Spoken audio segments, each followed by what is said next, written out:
यांची सर्व बुद्धकी आहोत की सर्व गतिमान करणारे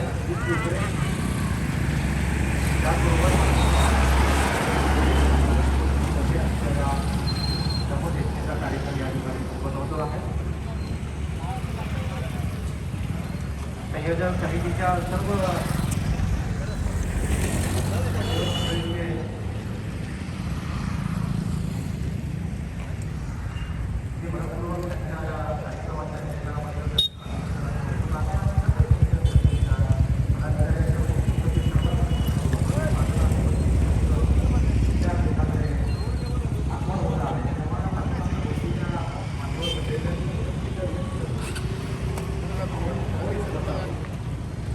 आपल्या उपस्थितीमुळे या कार्यक्रमाची शोभा वाढलेलीच आहे. शोभा पाठीमागं बसलेल्या सर्व मान्यवर मंडळीला विनंती आहे आपण समोरच्या खुर्च्यावर येऊन स्थानापन्न व्हावं.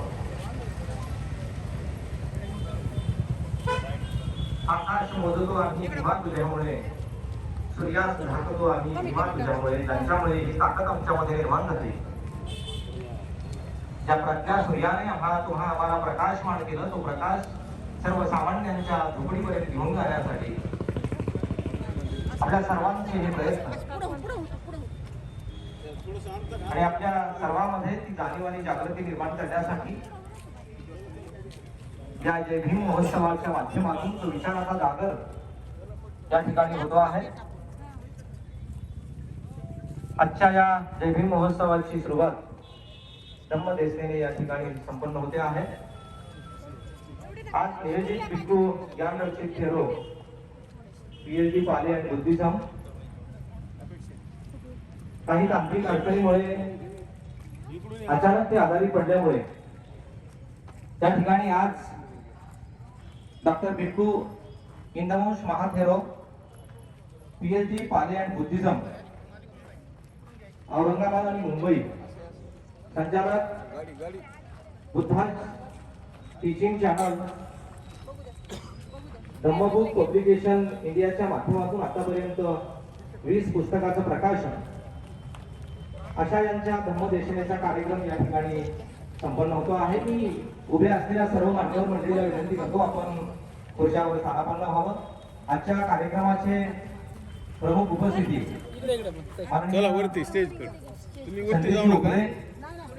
माननीय अजिंक्य भैया चांदणे यांनाही विनंती आपण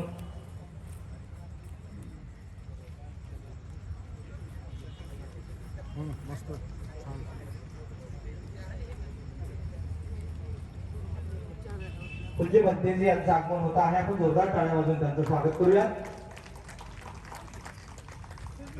पूज्य भंतेजी मंगल बोधी आणि पूज्य भंतेजी डॉक्टर इंदवंश महाथेरो यांचं आगमन होत आहे. त्यांना विनंती आहे आपण स्थानापन्न व्हावं. ज्यांच्या प्रमुख उपस्थितीमध्ये हा कार्यक्रम संपन्न होतोय माननीय संदीपजी उपरे आणि अजिंक्य भैया चांदणे यांनाही विनंती आपण विचारपीठावर यावं. या ठिकाणी पूज्य भंतेजी डॉक्टर इंदवंश महाथेरो आणि पूज्य भंतेजी मंगल बोधी यांचं आगमन झालेलं आहे.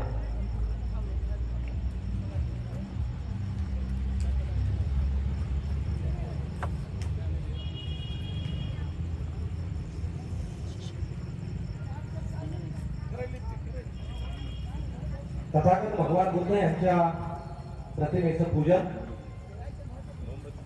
भंतेजींच्या हस्ते या ठिकाणी संपन्न झालेला आहे.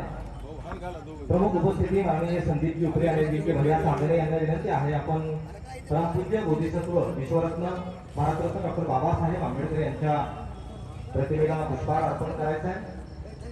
आपण सर्वांनी जोरदार टाळ्या वाजवून आजच्या या जय भीम महोत्सवाची सुरुवात या ठिकाणी करायची आहे.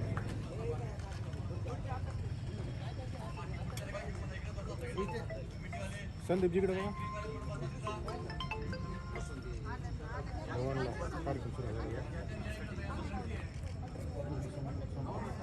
मोठ्याने घोषणा द्यावी. डॉक्टर बाबासाहेब आंबेडकरांचा, भारतरत्न डॉक्टर बाबासाहेब आंबेडकरांचा, भारतरत्न डॉक्टर बाबासाहेब आंबेडकरांचा.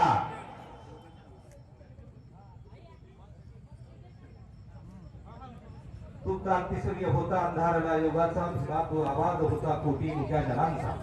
तेव्हा तुम्हाला आम्हा सगळ्यांचा आवाज ठरलेले आणि ज्यांच्यामुळे आपला आवाज बुलंद करण्याची संधी आपल्याला मिळाली. आपण जोरदार घोषणा देऊयात डॉक्टर बाबासाहेब आंबेडकरांचा. धन्यवाद. आजच्या कार्यक्रमाचे प्रमुख उपस्थिती माननीय संदीपजी उपरे आणि माननीय अजिंक्य भैया सांबरे यांना विनंती आहे आपण मंचावर स्थानापन्न व्हावं. पूज्य बनतेजी या ठिकाणी याचना देतील. बनतेजींना विनंती आहे.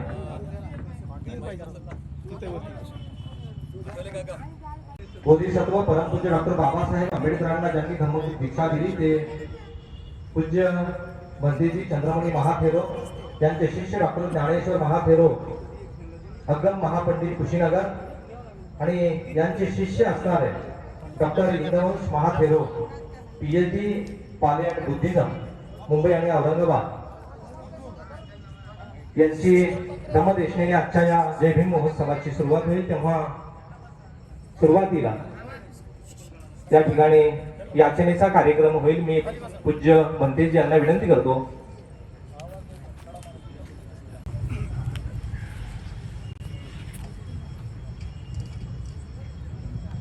सर्वजण हात धरून बसा. सर्वप्रथम बुद्ध धम्म संघाला वंदना करायचं. जसा मी म्हणतो सर्वांनी तसा म्हणावं. अरहं सम्मा संबुद्धो अरहं सम्मा संबुद्धो भगवा बुद्धं भगवन्तं अभिवादेमि भगवन्तं अभिवादेमि. वंदन करा. स्वाखातो भगवता धम्मो स्वाखातो भगवता धम्मो धम्मं नमस्सामि धम्मं नमस्सामि.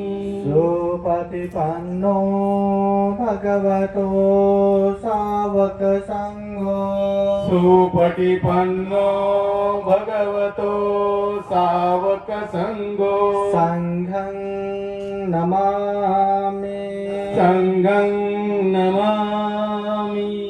शील प्रार्थना. ओकास वन्दामि भन्ते द्वारतयेनं कथं सर्वापराधं क्षमतु मे भन्ते. द्वितीयंपि ओकास वन्दामि भन्ते द्वारतयेनं कथं सर्वापराधं क्षमतु मे भन्ते. तृतीयंपि ओकास वन्दामि भन्ते द्वारतयेनं कथं सर्वापराधं क्षमतु मे भन्ते. ओकास अहं भन्ते ईशरणेन सह पञ्चशीलं धम्मं याचामि.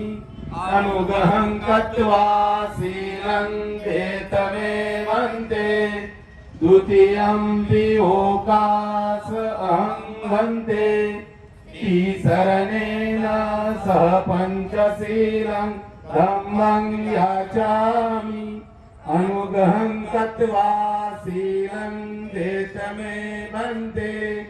तृतीयंपि ओकास अहं भन्ते ईशरणेन सह पञ्चशीलं धम्मं याचामि.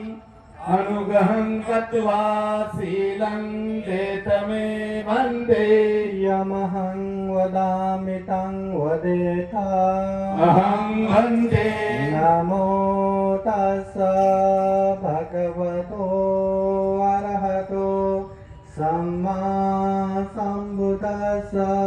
नमो तस्स भगवतो अरहतो सम्मा संबुद्धस्स.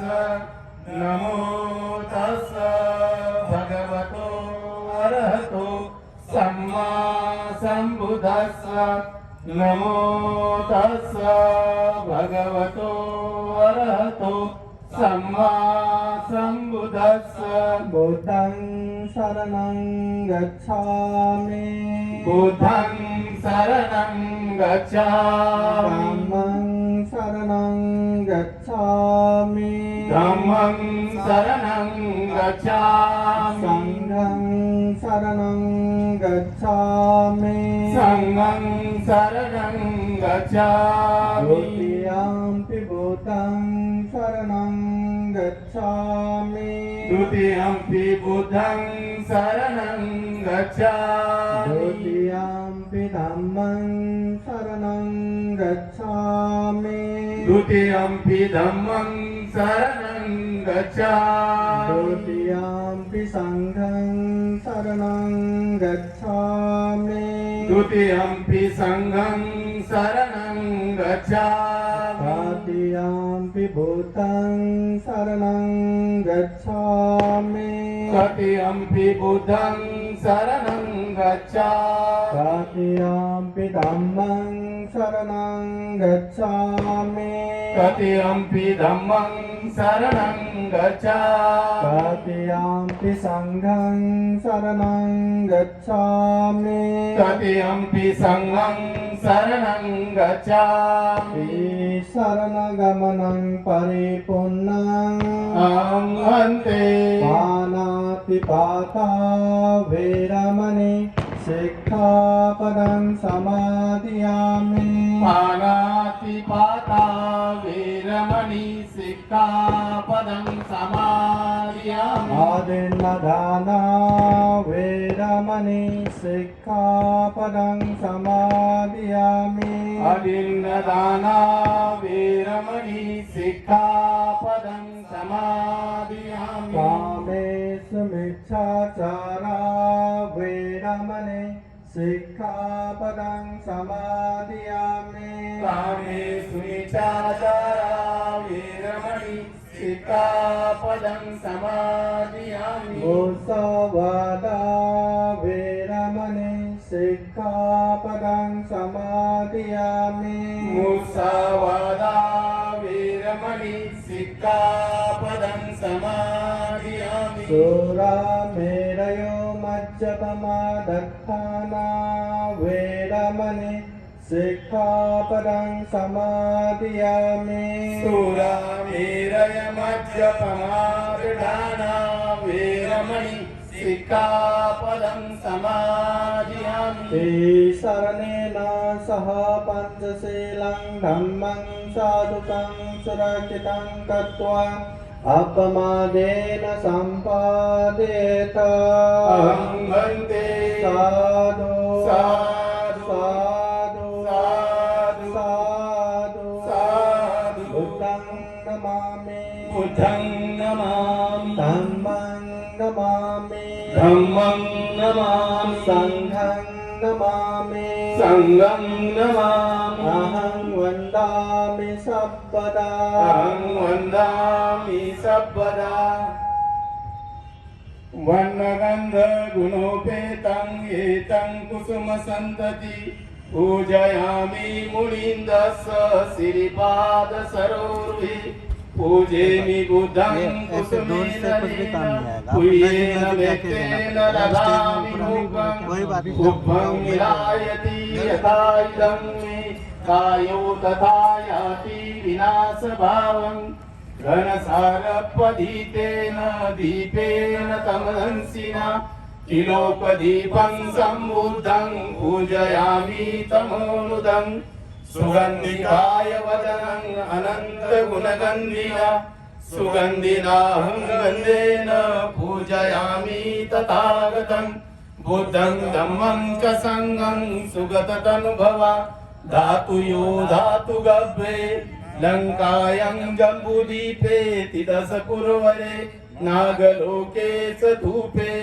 सभ्ये बुद्धस्य बिम्बे सकलदशदिशे केशलोमादिधातु वन्दे सभ्येऽपि बुद्धं दशबलतनुजं बोधिचेतियं नमामि वन्दामि चेतियं सब्बं सब्बठानेषु प्रतिष्ठितं शारीरिकधातु महाबोधिं बुद्धरूपं सकलं सदा भीमस्मरण सकल बीजं विदुरयानं देवरूपं सुजीवं निमल चक्षु गभीर घोषं घोरवर्णं सुकायं अभय चित्तं निघनकम्मं सुरत धम्मं सुप्रेमं विरतरजं सुजननेतं भीमरावं सरामि भीमरावं सरामि भीमरावं सरामि दिव्य प्रभरत्न तू साधु वरदान तू आद्य कुलभूष तू भीमराजा सकल विद्यापती ज्ञान सत्संगती शास्त्र शासनमती बुद्धि तेजा पंकजा नरवरा रथ स्वजन उद्धारा भगवंत आमुचा खरा भक्त काजा चौदार संगरी शास्त्र धरिता करी कांपला अरी उरी रौद्र रूपा मुक्तिपथ कोणता जीर्ण स्मृती जाळीता उजाळीला अगतिका मार्ग साजा राष्ट्र घटना कृती शोभते भारती महामानव बोलती सार्थ संज्ञा शरण बुद्धासनी शरण धम्मासनी शरण संघासनी भीमराजा भीमराजा भीमराजा भीमराजा।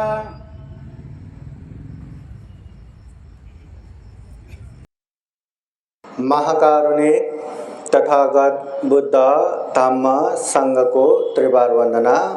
परम पूजनीय बोधिसत्व डॉक्टर बाबा साहब अम्बेडकर आज के ये भीम फेस्टिवल का प्रारंभिक दिन धम्म देशना कार्यक्रम।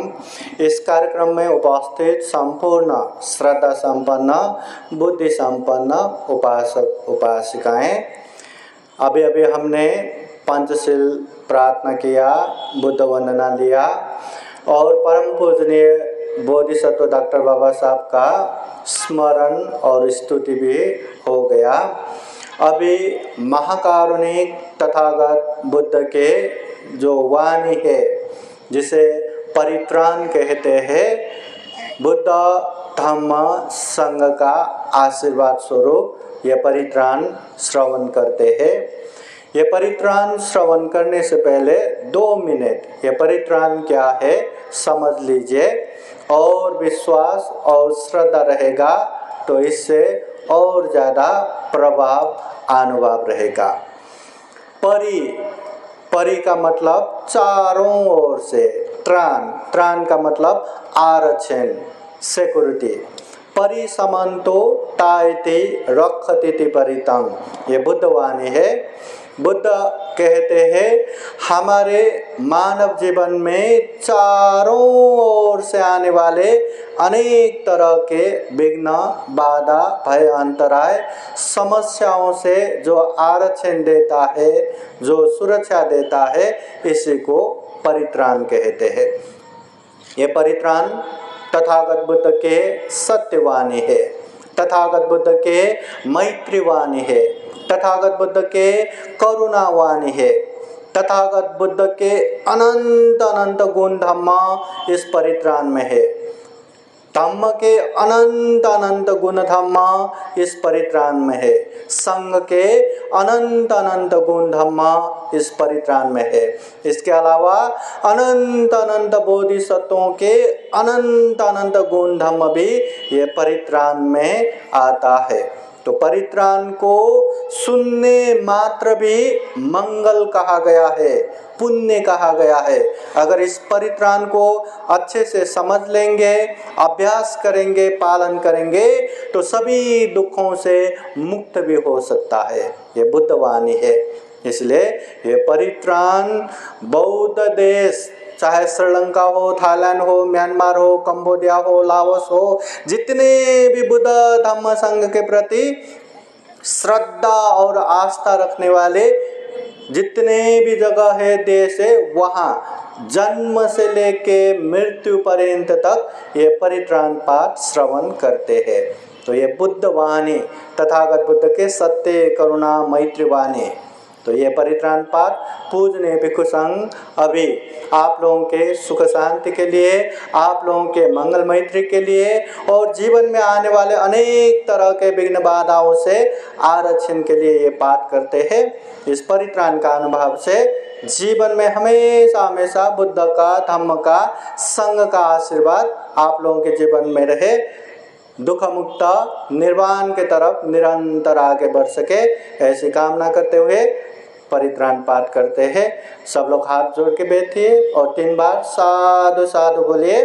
साधु साधु साधु। समन्त चक्रवालेषु अत्र गच्छन्तु देवता सगमं मुनिराजस सुनन्तु सद्गमोक्षदं धम्म श्रवण कालो अयं भदन्ता धम्म श्रवण कालो अयं भदन्ता परित धम्म श्रवण कालो अयं भदन्ता नमो तस्स भगवतो अरहतो सम्मा सम्बुद्दस्स नमो तस्स भगवतो अरहतो सम्मा सम्बुद्दस्स नमो तस्स भगवतो अरहतो सम्मा सम्बुद्दस्स इति पिसो भगवारहं सम्मा सम्बुद्धो वेदाचरण सम्पन्नो सुगतो लोकवेदो अनुत्तरो पुरुष धम्म सारथि सता देव मनुष्यान् बुद्धो भगवाते स्वाकातो भगवता धम्मो खंडिते को अकालिको यही पासिको पनाइको पाचतां वेदितव्यो वैन्यो हेते सुपतिपन्नो भगवतो सावक संघो उजुपतिपन्नो भगवतो सावक संघो न्यायपतिपन्नो भगवतो सावक संघो सामीचिपतिपन्नो भगवतो सावक संघो यदिदं चत्वारि पुरुष युगानि अत पुरुष पुद्गला एष भगवतो सावक संघो आहुनेयो पाहुनेयो दक्षिणेयो अंजलिकरणेयो अनुत्तरं पुण्यक्षेत्रं लोकसाते येतेन सच्चवज्रेन सोतिते होतु सर्वदा एतेन सच्चवज्रेन सर्वदुःख सर्वभय सर्वरोगो विनाशतो एतेन सच्चवज्रेन होतु ते जयमङ्गलम् एवं मे सुतं एकं समयं भगवा सावत्यं विहरति जेतवने अनाथपिण्डिकासारामे अतको अन्यतरा देवता अभिकान्ताय रत्या अभिकान्तवन्ना केवलकपं जेतवनं उपासेत्वा येन भगवा उपसङ्गमित्वा भगवन्तं अभिवादयित्वा एकमन्तं गच्छासि एकमन्तं गीताघोष देवता भगवन्तं गाथाय अजवासि बहुदेवा मनोसा च मङ्गलानि अचिन्तयं आकाङ्क्षमानसोत्थानं ब्रूहि मङ्गलमुत्तमम् असेवना च बालानां पण्डितानां च सेवना पूजा च पूजनीयानां एतं मङ्गलमुत्तमम् पतिरूपदेशवासो च पुब्बे च कतपुण्यता अतसम्मावनेदे च एतं मङ्गलमुत्तमम् बाहुषचं च सीपं च विनयो च सुशिक्षितो सुभाषिता च या वाचा एतं मङ्गलमुत्तमम् माता पितु उपत्थानं पुत्रदारस्य सङ्गहो अनाकुला च कम्मन्ता एतं मङ्गलमुत्तमम् दानं च धम्मचर्या च ज्ञातकानं च सङ्गहो अनवज्यानि कर्माणि एतं मङ्गलमुत्तमम् आरते विरते पापा मज्जपाना च संयमो अपमादो च धम्मेषु एतं मङ्गलमुत्तमम् गारवो च निवातो च सन्तुते च कथान्युता कालेन धम्मश्रवणं एतं मङ्गलमुत्तमम् खान्ति च सोवच सदा समनानं च दर्शनं कालेन धम्मसाकच्छ एतं मङ्गलमुत्तमम् तपो च ब्रह्मचर्यां च आर्यसत्यानदर्शनं निब्बानसच्चिक्रिया च एतं मङ्गलमुत्तमम् भूतसलोकधम्मेहि चित्तं यस्सनकम्पते अशोकं विरजं क्षेमं एतं मङ्गलमुत्तमम् एतादृशानि गत्वा न साबथमपराजिता साबतसोते गच्छन्ति तं तेषां मङ्गलमुत्तमं ते एतेन सच्चवज्जेन सोतिते होतु सर्वदा एतेन सच्चवज्जेन सर्वदुःख सर्वभय सर्वरोगो विनाशतो एतेन सच्चवज्जेन होतु ते जयमङ्गलम् करणीयमात्तकुशलेन यान्तं शान्तं पदं अभिसमे च सको ऊचु च सुहुजु च सुवचो च समुद्वनतिमाने शान्तो सको च सुवरो च अपकेचो च सल्लौकौदे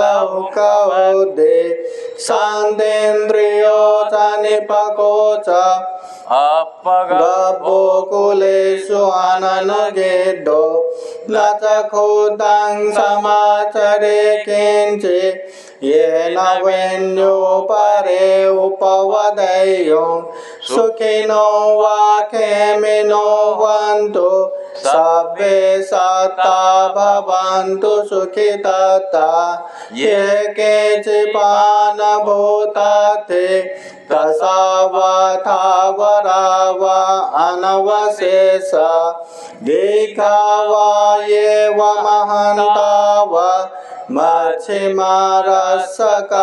अनुकठोला देतावा एव अदितावा ये च दूरे वसन्ति अभिदूरे भूतावा सम्भवे शिव सर्वे सत्ता भवन्तु सुखिता न परो परं निकुब्येत नाति मन्येत कथचिनं कञ्चित् व्यारोसना पटिकसंज्ञा नान्यमन्यं स दुःखमेच्छय माता यथा नियं भूतं आयुषा एकपुत्रमनुरक्षे एवं सर्वभूतेषु मानसं भावये अपरिमाणं मेतं च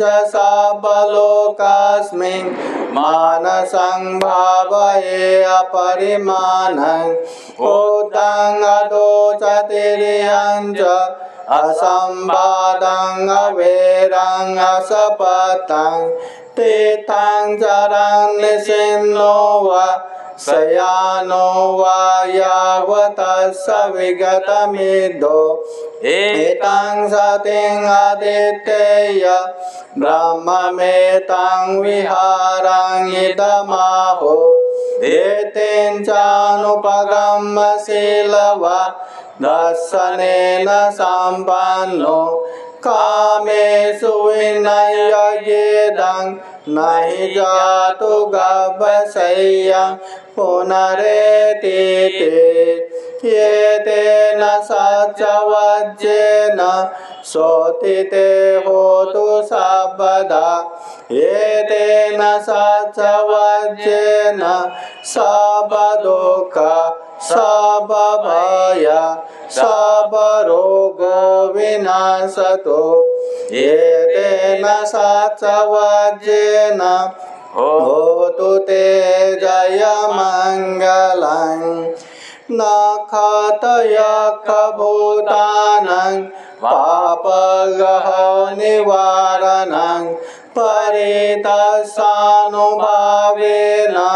हन्तु तेषां उपतवे देवो वसतु कालेन सम्पत्ति हेतु च फेतो भवतु लोको च राजा भवतु धार्मिको आकाशता च भूमता देवानागमहेदिका पुण्यं अनुमोदयित्वा चिरं रक्षन्तु बुद्धशासनम् आकाशता च भूमता देवानागमहेदिका पुण्यं अनुमोदयित्वा चिरं रक्षन्तु धम्मदेशनम् आकाशता च भूमता देवानागमहेदिका पुण्यं अनुमोदयित्वा चिरं रक्षन्तु त्वां परान्ते साधु साधु साधु बुद्धं नमामि धम्मं नमामि संघं नमामि अहं वन्दामि सर्वदा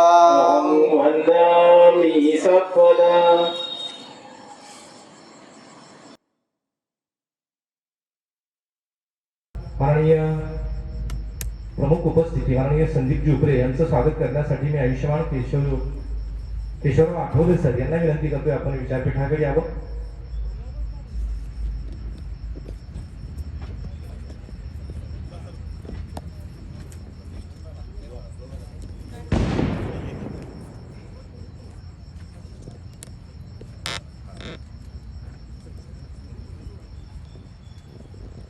माननीय अजिंक्य भैया यांचं स्वागत होत आहे. आपण जोरदार टाळ्या वाजवून स्वागत करूया.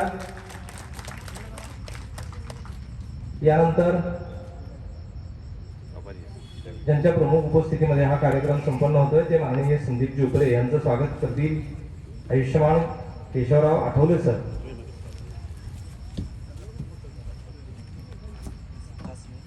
डॉक्टर बाबासाहेब आंबेडकर सार्वजनिक जयंती उत्सव समितीच्या वतीने एक वेगळ्या पद्धतीने या ठिकाणी स्वागत होत आहे. वाचाल तर वाचाल, मी आयुष्यभर विद्यार्थी आहे ही डॉक्टर बाबासाहेब आंबेडकरांची उक्ती या स्वागत समारंभाच्या माध्यमातून संयोजन समितीच्या माध्यमातून सार्थ ठरवली जात आहे. यानंतर आजच्या या धम्मदेशना कार्यक्रमाचं प्रस्तावित करण्यासाठी मी आयुष्यमान अमरसिंहजी ढाका सर यांना विनंती करतो आपण प्रस्तावित करावं. आपण जोरदार टाळ्या वाजवून त्यांचं स्वागत करूया.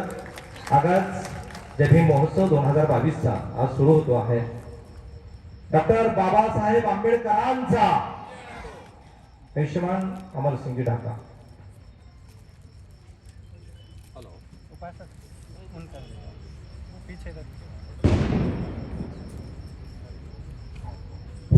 हेलो, विश्व को शांति का, मानवते का, विज्ञान का राह देने वाले महाकान तथागत गौतम बुद्ध, कुलवाड़ी भूषण छत्रपति शिवाजी महाराज. दान जो आता था उसका गैर वापर भी उस जमाने में होता था, लेकिन जब से गए 11-12 साल से ये अभी जो अभियान है, जब भी महोत्सव का अभियान है, ये आके कर्मचारी और अधिकारी इन्होंने हाथ में लिया और अपने कर्मचारी अधिकारियों के माध्यम से ही इसका धम्मदान जमा होता है और ये कार्यक्रम किया जाता है. मेरे भाई जो यहाँ पर और बहना यहाँ पर है जो इस कार्य समिति में कार्य करते हैं, सर ये 1.5 महीने से अपने घर से बाहर निकलकर इसका प्रचार प्रसार करते हैं. घरों में जाकर ये लोगों को धम्मदान के लिए प्रेरित करते हैं. बाबा साहब की जयंती है, स्वाभिमान से कर रहे हैं और खुद के बल पे कर रहे हैं, खुद के बलबूते पे कर रहे हैं. ये लोगों को समझाते हैं और सभी से धम्मदान इकट्ठा भी करते हैं. काफी धम्मदान इकट्ठा होता है लेकिन लोग इकट्ठे नहीं हो पा रहे हैं, इसका हमें खेद है. और मैं चाहता हूं ये मालूमात मैं आपको देना चाहता हूं कि डॉक्टर बाबा साहब का जो कार्य है वो मिशन वर्क है. ये मिशन वर्क है, मिशनरी वर्क है. जब तक हम ये मिशनरी वर्क नहीं करेंगे, जिस तरह से हम 1.5-2 महीना में अभी घर घर जाकर ये मिशन चलाते बाबा साहब जयंती का, मैं चाहता हूं कि मेरे ये सभी भाई साल भर का ये कार्यक्रम करे, मिशनरी काम करे. साल भर आप अपने लोगों के घर में जाए, हमारे बच्चों के जो छोटे छोटे बच्चे उनका डाटा तैयार करें, उन बच्चों को शामिल किया जाए. इसके माध्यम से हम इस पर काम करेंगे. ये काफी अच्छा काम ये सार्वजनिक जयंती उत्सव के माध्यम से यहाँ पर होता है. मैं ज्यादा समय नहीं लेते हुए मैं आपकी रजा लेता हूँ और सभी को डॉक्टर बाबा साहब अम्बेडकर जयंती के इस कार्य का, इस जयंती का सभी को मंगल कामनाएं मैं देता हूँ और ठहरता हूँ. जय भीम, जय प्रभु भारत. समन्ता चक्रवालेषु अत्र गच्छन्तु देवता सातमं मुनिराजस सुनन्तु सगमोक्खदम् धम्म सवन कालो अयं भदन्ता धम्म सवन कालो अयं भदन्ता धम्म सवन कालो अयं भदन्ता नमो तस्सा भगवतो अरहतो सम्मा सम्बुद्धास्सा नमो तस्सा भगवतो अरहतो सम्मा सम्बुद्धास्सा नमो तस्सा भगवतो अरहतो सम्मा सम्बुद्धास्सा सब पाप सकरणं कुशल सौपसा चित्त परियोदापनं ये तं बुद्धानुशासनं।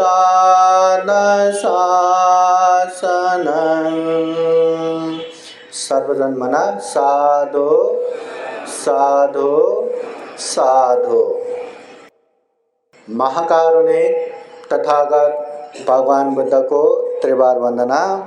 महाकारुणिक तथागत बुद्ध द्वारा देशित सुआख्यात धम्म को त्रिवार वंदना। महाकारुणिक तथागत बुद्ध के आर्य श्रावक संघ को त्रिवार वंदना।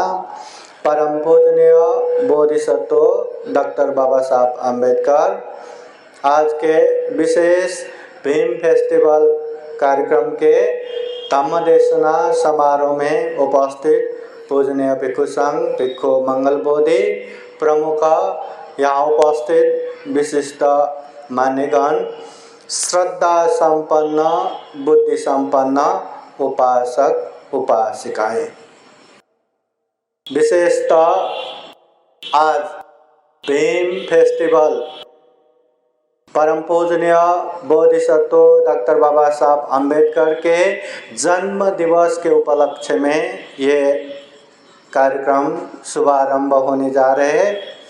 बाबा साहब जिनकी वजह से आज हर किसी को मानव जैसा समानता मिला है, मानव होके मानव को मानव जैसा व्यवहार करने का मौका मिला है।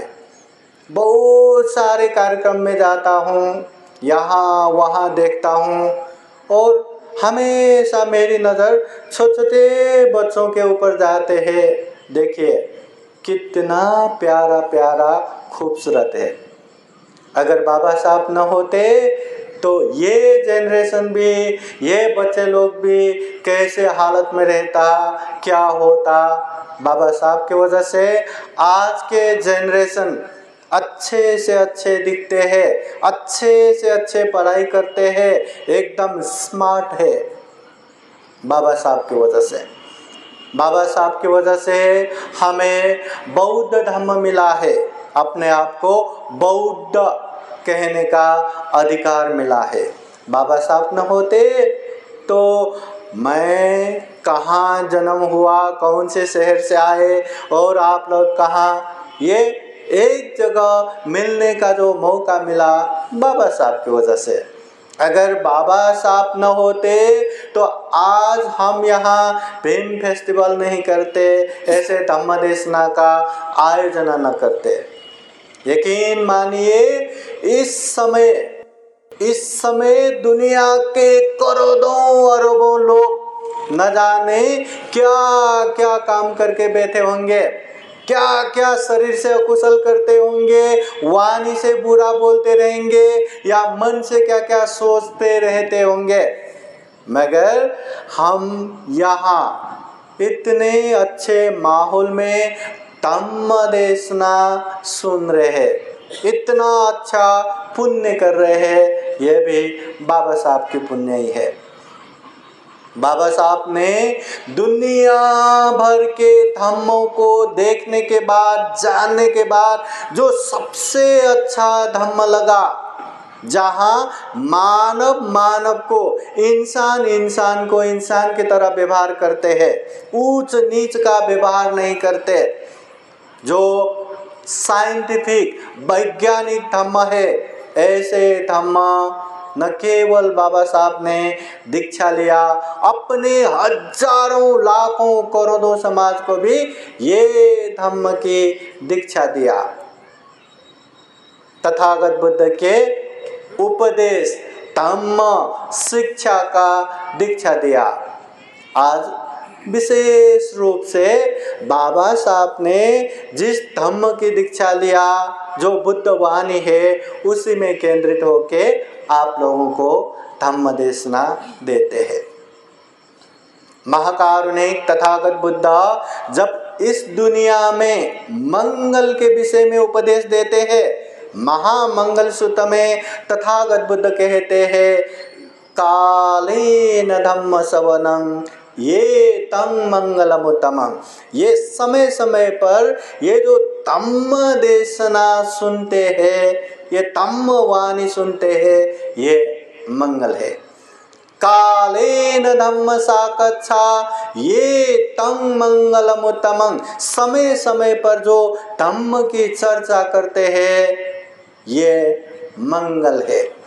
महाकारुणिक तथागत बुद्ध त्रिपिटक ग्रंथ के सुत पिटक के अंगुत्तर निकाय ग्रंथ के एक सुत में कहते हैं कि धम्म देशना सुनने से वास्तविक रूप में हमें क्या फायदा मिलता है।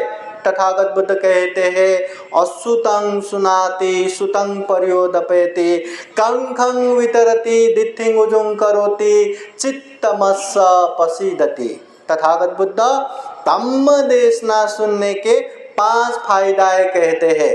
असुतं सुनाति, कभी न सुना हुआ अच्छे से अच्छे उपदेश सुनने को मिलेगा। सुतं पर्योदपेति, बार बार धम्म देशना सुनने से हमें पाठ हो जाएगा, कंठस्थ हो जाएगा कि ये धम्म है, ये पाप है, विषय संपला। कंखं वितरति, बार बार धम्म देशना सुनने से मन के शंका उपशंका वो निवारण हो जाता है। ये धम्म है या वो धम्म है, ऐसा करना धम्म है, वैसा करना धम्म है, ये भी निवारण हो जाता है। दिथिं उजुं करोति, मन के जो मिथ्या दृष्टि है, मतलब अच्छे धम्म करके भी कभी कभी हमें लगता है कहीं मैं गलत तो नहीं कर रहा हूँ, कहीं मैं पाप तो नहीं कर रहा हूँ। और जो पाप करता है, अकुशल करता है, उसको लगता है मैं धम्म ही कर रहा हूँ, क्योंकि इससे मेरा फायदा हो रहा है, मेरे परिवार का फायदा हो रहा है, मेरा स्वार्थ सिद्ध हो रहा है, ये धम्म ही है। अच्छे को बुरे, बुरे को अच्छे समझना, पाप को धम्म, धम्म को पाप समझना, ये जो मिथ्या दृष्टि है, बार बार धम्म देशना सुनने से ये भी खत्म हो जाता है। फिर तथागत बुद्ध कहते हैं चित्तमस्स पसीदति, बार बार धम्म देशना सुनने से अच्छे धम्म में श्रद्धा उत्पन्न हो जाता है, विश्वास उत्पन्न हो जाता है और मन प्रसन्न हो जाता है। ये धम्म देशना का फायदा है, इसलिए धम्म देशना सुनना मंगल है, कल्याण है। अभी धम्म देशना सुनना है ना, सुनना है ना। एक बार क्या होता है, महाकारुणिक तथागत बुद्ध के पास एक उपासक आता है और आके कहते हैं भगवान मुझे धम्म देशना सुनना है, मुझे धम्म देशना दीजिए। तथागत बुद्ध कहते हैं ठीक है, पर अभी नहीं, बाद में आओ। ठीक है, वो वापस आता है और फिर वापस आता है और कहते हैं भगवान मुझे धम्म देशना सुनना है, मुझे धम्म देशना दीजिए। उपासक कहते, तथागत बुद्ध कहते हैं उपासक अभी नहीं, कुछ दिन बाद आओ। उपासक कुछ दिन बाद फिर आता है और फिर प्रार्थना करता है भगवान मुझे धम्म देशना सुनना है, धम्म देशना दीजिए। तथागत बुद्ध उपासक को देखते हैं और कहते हैं हे उपासक अभी नहीं, कुछ दिन बाद आओ। फिर कुछ दिन बाद आया और फिर प्रार्थना करते हैं भगवान मुझे धम्म देशना सुनना है, मुझे धम्म देशना दीजिए। तथागत बुद्ध कहते हैं उपासक अभी नहीं, बाद में आओ। तथागत बुद्ध के पास कोई आए धम्म देशना सुनने को और तथागत बुद्ध धम्म देशना ना देके बाद में आओ कहे, ऐसा भी हो सकता है क्या? वो उपासक कहते हैं भगवान मैं कितनी बार आ रहा हूँ, कितने बार आके जा चुका हूँ, आप धम्म देशना नहीं दे रहे, कृपया मुझे धम्म देशना दीजिए। तब तथागत बुद्ध कहते हैं उपासक ऐसा करो कि 2 गिलास पानी लेके आओ। उपासक तुरंत लेके आते हैं। फिर 2 गिलास पानी सामने रखने के बाद तथागत बुद्ध कहते हैं हे उपासक अब ऐसा करो, ये जो 1 गिलास का पानी है दूसरे गिलास में डाल दो। तो उपासक वो कहते भगवान ये कैसे संभव है, दूसरा ग्लास भी तो भरा हुआ ही है ना, उसमें पानी डालेंगे तो वो सब बिखर जाएगा, सब जमीन पे गिर जाएगा। तथागत बुद्ध फिर उसे समझाते हुए कहते हैं, हे उपासक, इतने से साधारण बात तुम्हें कैसे समझ में नहीं आए? तुम जब भी यहाँ धम्म देशना सुनने के लिए आए, हर बार तुम में बेचैनी है, चंचलता है और मन में अनेक अनेक बातें भरा हुआ है। ऐसे समय में मैं तुम्हें क्या धम्म देशना दूं? और मैं धम्म देशना दूंगा तो तुम क्या सुन पाओगे? और सुन नहीं पाएंगे तो क्या समझ पाएंगे? इसलिए धम्म देशना सुनना है तो सबसे पहले धम्म देशना सुनने के लिए तैयार हो जाइए, मन को खाली कीजिए। हाँ, मुझे मला ये माहिती है, ते माहिती है, ते जाऊ द्या, वो एक कोने में जाने दो। धम्म देशना सुनना है, बुद्धवाणी सुनना है, तैयार होना है। और बेचैनी चंचलता भी जाने दो। अरे मुझे घर में ये काम करना है, वो काम करना है, बच्चे क्या कर रहे होंगे, खाना खाए कि नहीं, मुझे खाना बनाना है, ये वो भी जाने दो। बार बार ऐसे धम्म देशना नहीं होता, बार बार ये धम्म का माहौल नहीं बनता। इसलिए ये मौका मिला है ना, एकदम शांति से स्थिर होके एकाग्र मन से श्रद्धा चित्त से धम्म देशना सुनना चाहिए।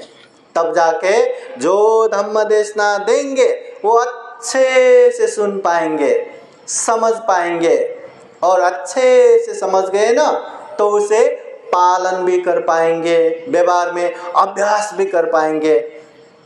अगर धम्म देशना हो रहा है, आप लोग अपने ही काम में बिजी है, कोई मोबाइल में चल रहा है, कोई यहाँ बातें कर रहा है, कोई ये कर रहा है, वो कर रहा है, बस एक कर्म कांड की तरह ये बाबा साहब के जन्म दिवस पर ऐसे ऐसे कार्यक्रम करना है, उसमें धम्म देशना करना है संपला, बस उतने ही हो जाएगा। इसलिए ये धम्म देशना स्वयं तथागत बुद्ध भी कहते हैं मंगल है। और ये जो मंगल अभी भी बाद में भी सुख शांति होने वाला मंगल है, केवल क्षणिक एंटरटेनमेंट करने वाला, मनोरंजन करने वाला मंगल नहीं है। इसलिए ध्यान से सुनना बहुत जरूरी है। एक समय श्रावस्ती के जेतवन बुद्ध विहार में उपोषितागार में 500 भिक्षु लोग जमा होते हैं। और जमा होने के बाद हम 2-4 लोग जमा होते हैं तो अनेक अनेक बातें शुरू होता है। अभी 500 भिक्षु बोले तो कितने बातें शुरू होंगे, पर फर्क ये है आप लोग कोई भी बातें कर सकते हैं, मगर भिक्षु लोग बातें करते हैं तो धम्म की बातें। तो उस समय भी 500 भिक्षु लोगों में अभी बातें शुरू हो गया।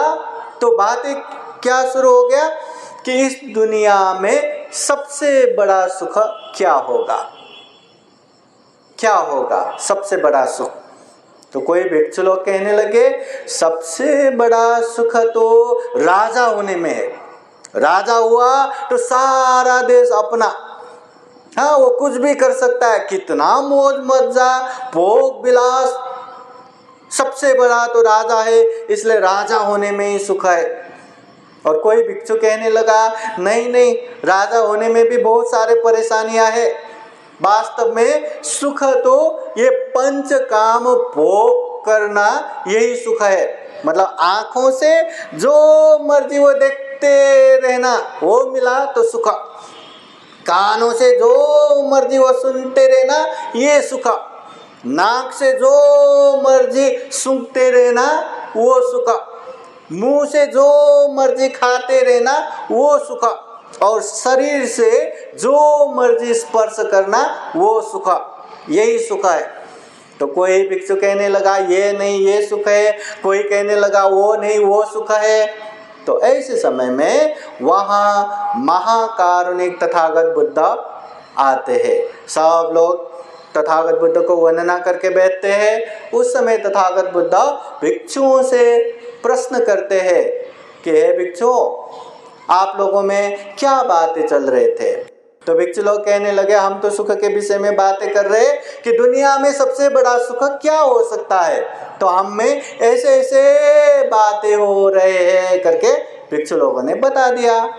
फिर तथागत बुद्ध कहते हैं ये जितने भी सुख की बातें कर रहे हैं ना, ये क्षणिक सुख की बातें हैं, पंचकाम भोग युक्त राग द्वेष मोह से मुक्त नहीं है, इसलिए इसको वास्तविक सुख नहीं कहते। वास्तविक सुख तो ये है कहते हुए तथागत बुद्ध पाली गाथा द्वारा इस तरह कहते हैं, सुखो बुद्धानं उपादो सुखा सदम्म देशना सुखा संगस्स सामग्ये समगानं तपो सुखो। सुखो बुद्धानं उपादो, तथागत बुद्ध वास्तविक सुख के रूप में बताते हुए कहते हैं संसार में बुद्धों का उत्पन्न होना सुख है। एक बुद्ध का उत्पन्न होना मतलब हजारों लाखों करोड़ों लोग धम्म सुन सकते हैं, धम्म साक्षात्कार कर सकते हैं, धम्म बोध करके दुख मुक्त हो सकते हैं। आप लोगों ने कभी सुना है तथागत बुद्ध के धम्म देशना सुनते सुनते भी बहुत सारे लोगों ने दुख मुक्त मार्ग फल प्राप्त किया, किसी ने श्रोतापति फल प्राप्त किया, किसी ने सकिटागामी फल प्राप्त किया, किसी ने अनागामी फल प्राप्त किया और किसी ने तो दुख मुक्त अरहत फल प्राप्त किया। ऐसा बौद्ध साहित्य त्रिपिटक में बहुत बार आते हैं। तथागत बुद्ध के धम्म देशना सुन के बहुत सारे लोगों ने ज्ञान प्राप्त किया।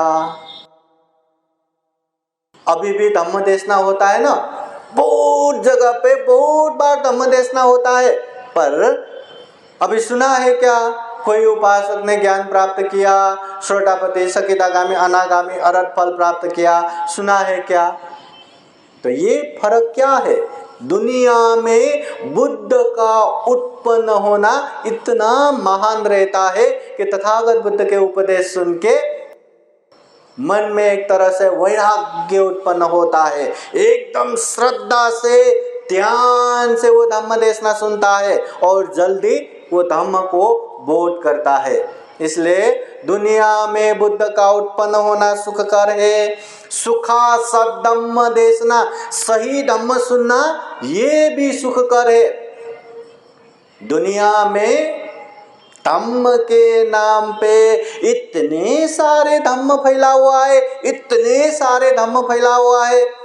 तथागत बुद्ध त्रिपिटक के सुत्त पिटक के पहला ग्रंथ दीघ निकाय और इसमें भी पहला सूत्र ब्रह्मजाल सूत्र में कहते हैं, जिस तरह छोटे से एक तालाब है और तालाब में खूब सारा मछलियां पाल के रखा है और कुछ समय बाद वो इंसान ने एक जाल वहां पे फेंका और वो जाल जितने तालाब है उतने तालाब में पूरा बैठता है और उसमें छोटा छोटा ही छेद है कि मछली वहां से मुक्त नहीं हो सकता। अगर इस तरह से वो तालाब में जाल फेंकेंगे तो जितने मछलियां हैं उसमें फंसेगा कि नहीं? अवश्य भावी फंसेगा। तथागत बुद्ध कहते इसी तरह ब्रह्म जाल रूपी, दृष्टि जाल रूपी ऐसे जाल जंजाल पूरे दुनिया में फैला हुआ है। धम्म के नाम पे अधम्म फैला हुआ है। और पता है जो सही धम्म नहीं रहता ना, ऐसे धम्म में हम जितना मेहनत करेंगे, जितना परिश्रम करेंगे उतना अकुशल हो जाता है, पाप हो जाता है। और सही धम्म मिला तो जितना हम मेहनत करेंगे, जितना हम परिश्रम करेंगे उतना कुशल कर्म पुण्य हो जाता है। इसलिए दुनिया में सही धम्म मिलना ये भी बहुत सुखकर है। फिर तथागत बुद्ध कहते हैं सुखा संगस्स सामग्ये, संग का एकजुट होना ये भी सुखकर है। संग, एकता, हम उपासक उपासिका लोग एकजुट हुआ तो ऐसे कार्यक्रम कितना कर सकते हैं, कितना कर सकते हैं। बड़े बड़े हाँ, तथागत बुद्ध के धम्म का सेंटर, बाबा साहब के जो क्रांति का सेंटर, विहार तो कितना बना सकते, कितना बना सकते। अगर एकजुट नहीं रहा तो ऐसे कार्यक्रम साल में तो क्या कभी भी नहीं कर पाएंगे।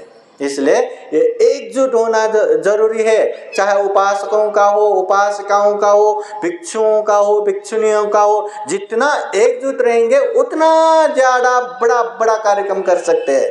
इसलिए ये भी सुखकर है। फिर तथागत बुद्ध कहते हैं समग्गानं तपो सुखो, समग्र में सब मिलके तप करना या ध्यान साधना करना या धम्म का पालन करना, ये भी बहुत ही सुखकर है। इसलिए दुनिया में ये सुखकर है कहते हुए तथागत बुद्ध ये धम्म देशना देते हैं। इसलिए बाकी सुख जितने भी रहता है ना, किसी के पास रहने के लिए कुछ भी नहीं तो वो सोचता है मेरे पास एक झोपड़ी भी हुआ ना, अरे बाप रे कितना सुख मिलेगा। गर्म में गर्म नहीं होगा, ठंडी में ज़्यादा ठंडी नहीं होगा, कम से कम मैं सुरक्षित रह पाऊंगा। एक झोपड़पट्टी मिल जाए, मिल भी गया ना, कहाँ सुख, थोड़ी देर के लिए। फिर वो सोचेगा इसमें तो फिर भी गर्म हो रहा है, बारिश में पानी टपक रहा है, कम से कम एक पक्का घर चाहिए। पक्की घर मिल गया तो सोचेगा पक्की घर से क्या एक फ्लैट चाहिए, एक बंगलो चाहिए, वो भी मिल गया तो एक महल चाहिए, वो भी मिल गया, दरबार चाहिए, वो भी मिल गया।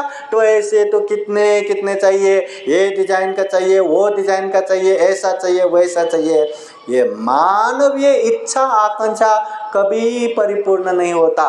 एक इच्छा परिपूर्ण हुआ, वहाँ 10 और इच्छा उत्पन्न होता है, 100 और इच्छा उत्पन्न होता है। इसलिए तथागत बुद्ध दुख आर्य सत्य में अनेक दुख की व्याख्या करते करते ये भी कहते हैं यम इच्छं न लभते तम दुखं, जो हम इच्छा करते वो पूरा नहीं होना, ये भी दुख है। सारा इच्छा कहाँ पूरा होता है? चाहे सामान्य इंसान हो, चाहे राजा महाराजा हो, चाहे दरिद्र गरीब हो, चाहे अनेक अनेक धनवान हो, सबका सभी इच्छा कभी पूरा नहीं होता। एक इच्छा पूरा हुआ, अनेक अनेक और इच्छा आता है। इसलिए ये जितने भी भौतिक रूप से परिपूर्ण होना, ये क्षणिक सुख देता है, स्थायी रूप से ये सुख नहीं देता। इसलिए तथागत बुद्ध वास्तविक सुख के रूप में ये कहते हैं। फिर तथागत बुद्ध उच्च महान सुख कैसे मिलता है, सामान्य लोगों को भी समझ में आए, अभ्यास कर पाए, उस तरह से उपदेश देते हैं। तो तथागत बुद्ध कहते हैं पुण्यं चे पुरिसो कैरा कैरा थे तं पुनः पुनः तम्मि छन्दं कैराथ सुखो पुण्य शौचयो, सुखो पुण्य शौचयो, उच्च प्रकार के महान सुख मिलता है। कैसे मिलता है? बुद्ध कहते हैं पुण्यं चे पुरिसो कैरा, इंसान को पुण्य करना चाहिए। पुण्य बोले तो धम्म, धम्म बोले तो कुशल कर्म, कुशल कर्म बोले तो ये शरीर से अच्छा करना, ये वाणी से अच्छा बोलना, ये मन से अच्छा सोचना, ये कुशल कर्म है। तो ऐसा पुण्य इंसानों को करना चाहिए। कैरा थे तंग पुनः पुनः, एक बार किया बस हो गया करके नहीं बैठना, बार बार बारंबार करना चाहिए। जिस तरह हम खाना खाते हैं ना, तो एक बार खा लिया बस हो गया करके नहीं बैठते। आज खाया तो कल खाना पड़ेगा, सुबह खाया तो दोपहर शाम को खाना पड़ेगा। उसी तरह पुण्य भी बार बार बारंबार करना चाहिए। फिर तथागत बुद्ध कहते हैं तम्मि छन्दं कैराथ, ये पुण्य करने से क्या मिलेगा? हर व्यक्ति कोई न कोई काम करता है तो उसे कुछ न कुछ मिलता ही है। कोई काम करता है तो पैसा मिलता है, हाँ, वो ऑफिस करता है तो सैलरी मिलता है, बिजनेस करता है तो अनेक धन संपत्ति, हाँ, आर्जन करता है। हर व्यक्ति कुछ न कुछ करता है तो कुछ न कुछ मिलता है। तो ये पुण्य करने से हमें क्या मिल सकता है? फिर तथागत बुद्ध कहते हैं सुखो पुण्यस्य उच्चयो, उच्च प्रकार के सुख मिलते हैं। जो पुण्य करता है उसको उच्च प्रकार के सुख मिलता है। तो तथागत बुद्ध ने जो भी जितना भी उपदेश दिए वो व्यवहारिक रूप से उपदेश दिया। ऐसा नहीं कि तथागत बुद्ध ने उपदेश दिया, कुछ समझा, बहुत सारे नहीं समझा, अरे तथागत बुद्ध तो इतना अच्छा, इतना गंभीर उपदेश देते, वाह वाह वाह वाह करके साधु साधु बोलने वाला ये उपदेश नहीं है। बुद्ध वाणी हमें सुनना है, समझना है और अंदर से महसूस करके उसे पालन भी करना है। जब तक हम पालन नहीं करेंगे तब तक उसका कोई भी अच्छा परिणाम नहीं आएगा। जैसे हम हर बौद्ध कार्यक्रम के प्रारंभ में पंचशील प्रार्थना करते हैं, पानातिपाता वैरमणि, प्राणी हिंसा नहीं करना, अदिन्ना दाना वैरमणि, चोरी नहीं करना, कामेषु मिथ्याचारा वैरमणि, काम मिथ्याचार व्यभिचार नहीं करना, मुसावादा वैरमणि, असत्य झूठ नहीं बोलना, सुरा मेरय मज्जपमादत्थाना वैरमणि, अमल नशा पदार्थ सेवन नहीं करना। तथागत बुद्ध कहते हैं ये 5 शील हमेशा हमेशा पालन करना चाहिए, दैनिक रूप में पालन करना चाहिए, हर बौद्ध उपासक उपासिकाओं को पालन करना चाहिए। और तथागत बुद्ध ये भी कहते हैं जो कोई व्यक्ति भी ये 5 शील अच्छे से पालन करेंगे उसके जीवन में सुख भी आएगा, शांति भी आएगा। सुख शांति के लिए पूरा परिवार, घर बार, समाज छोड़ के भिक्षु भिक्षुनी बनने की जरूरत नहीं है। ये 5 शील अच्छे से पालन करे तो हो जाता है। तो अभी ये 5 शील केवल सुन के, कंठस्थ करके, खुद भी सुनेंगे, दूसरों को भी सुनाएंगे, यही सिलसिला चलता रहा और पालन नहीं किया तो उसका कोई भी परिणाम नहीं आता। अभी हम हिंसा करते हैं कि नहीं? हिंसा करते हैं कि नहीं? किसी को मारते हैं कि नहीं? कहीं तो मैं प्रोग्राम में गया था, ऐसे ही शाम के समय में धम्मदेशना हो रहा था। धम्मदेशना हो रहा है, एक उपासक ऐसे ही, हाँ, जहाँ जहाँ मच्छर गया वहाँ वहाँ ऐसे ऐसे ऐसे ऐसे करके वो मार रहा था। धम्मदेशना हो रहा है, बुद्धवाणी वहाँ हो रहा है। तो केवल सुनना, सुनाना, बुद्धि विलासिता करना, इससे धम्म नहीं होगा, नहीं होगा धम्म। इससे कोई भी सुख शांति नहीं मिलेगा। जब तक हम पालन नहीं करेंगे तब तक ये धम्म कोई फायदा नहीं।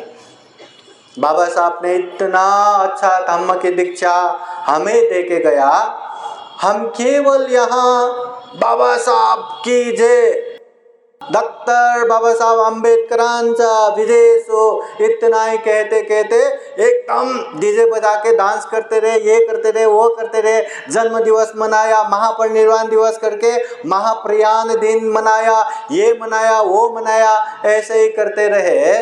और बाबा साहब ने जो धम्म की दीक्षा दिया वो धम्म हम जाने ही नहीं, वो धम्म हम समझे ही नहीं, वो धम्म हम पालन ही नहीं करे तो हो गया क्या?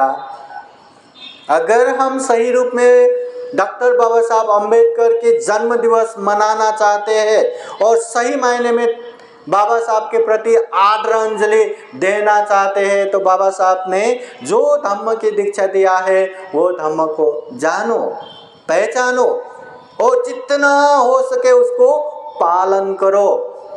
इसी में हमारा भी कल्याण है, हमारे अपनों लोगों का भी कल्याण है और बाबा साहब के प्रति भी सही मायने में आदरांजलि है। ये धम्म एक बार तथागत बुद्ध समझाते हैं ये धम्म कैसा है। कोई एक इंसान कहीं सुनसान मार्ग पे चल रहे हैं, रास्ते पे चल रहे हैं, ऐसे समय में कहीं एक जगह से किसी ने बाण छोड़ा और वो बाण आके उसके छाती में लग गया, घाव हो गया, खून बहने लगा, वो वहीं गिर पड़ा, तड़पने लगा।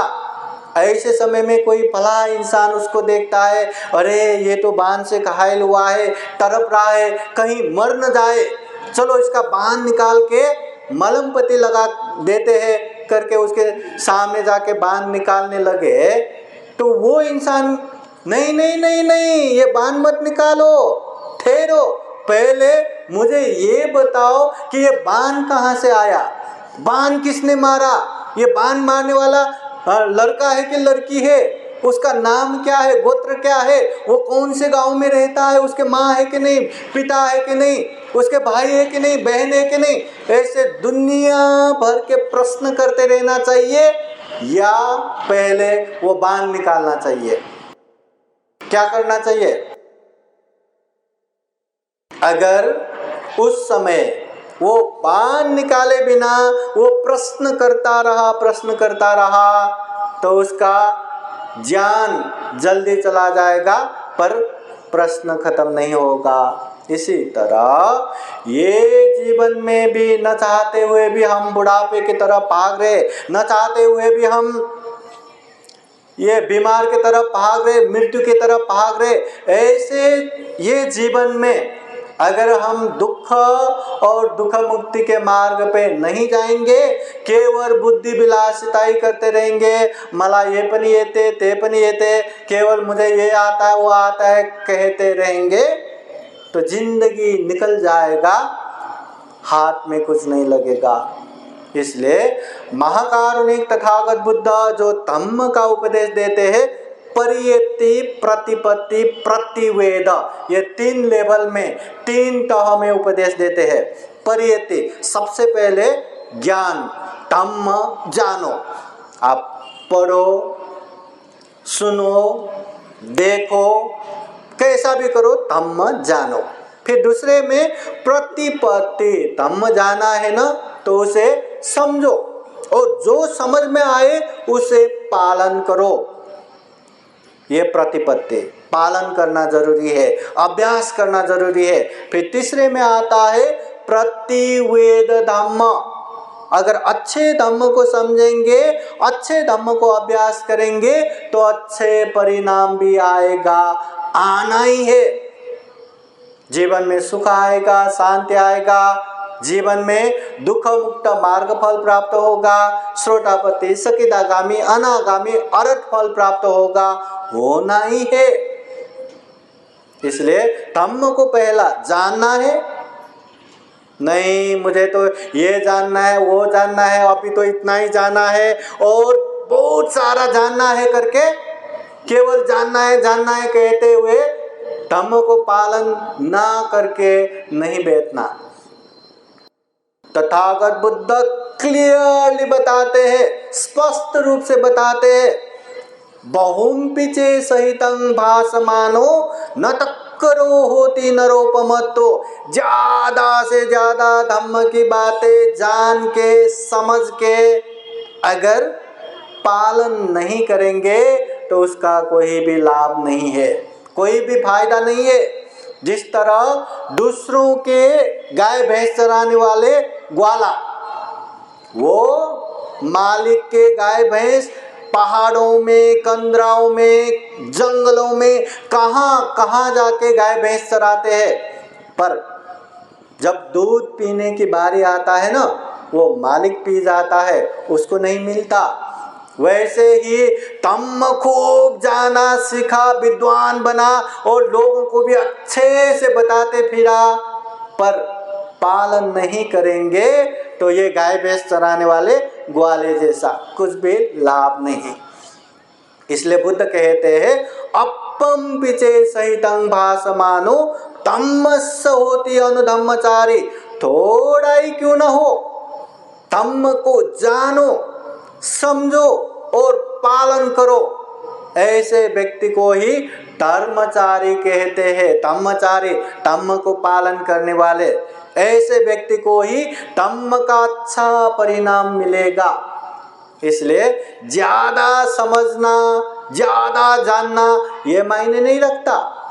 वो व्यवहार में पालन कर रहे क्या, वो व्यवहार में अभ्यास कर रहे क्या, ये मायने रखता है।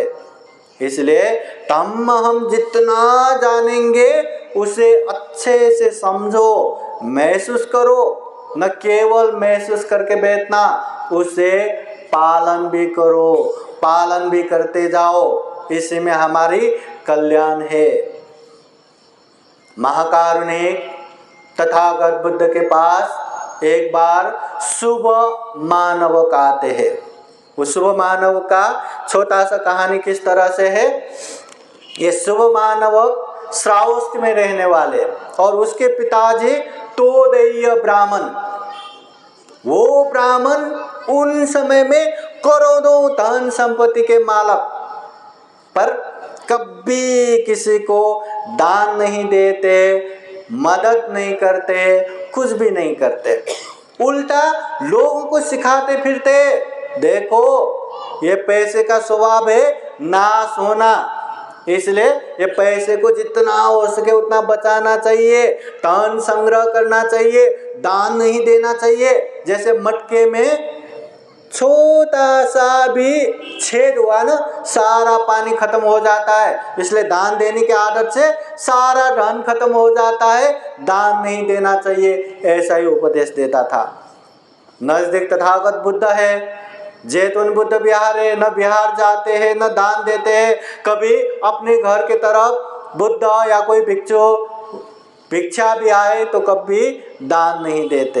इतने धन संपत्ति के मालक जब गुजर गए, वो धन संपत्ति के लालच में आसक्त होके वही घर में एक कुत्ता होके जन्म लिया।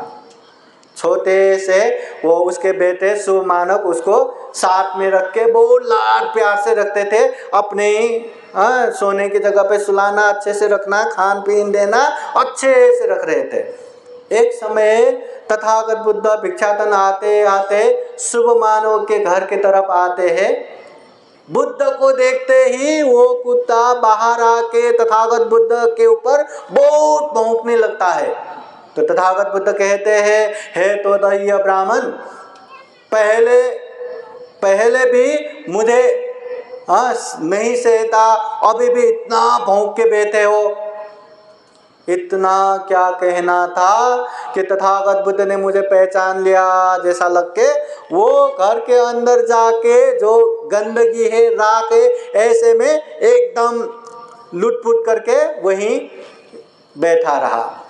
जब घर में शुभ मानव का आया, आते ही अरे अपना प्यारा सा कुत्ता कहाँ है, तो नौकर चाकर लोगों ने कहा कि ऐसे ऐसे गंदगी में लुटपुट होके बैठे, न खाना खाया न कुछ भी किया। तो क्या हुआ, क्यों ऐसे, कभी तो ऐसा करता नहीं था।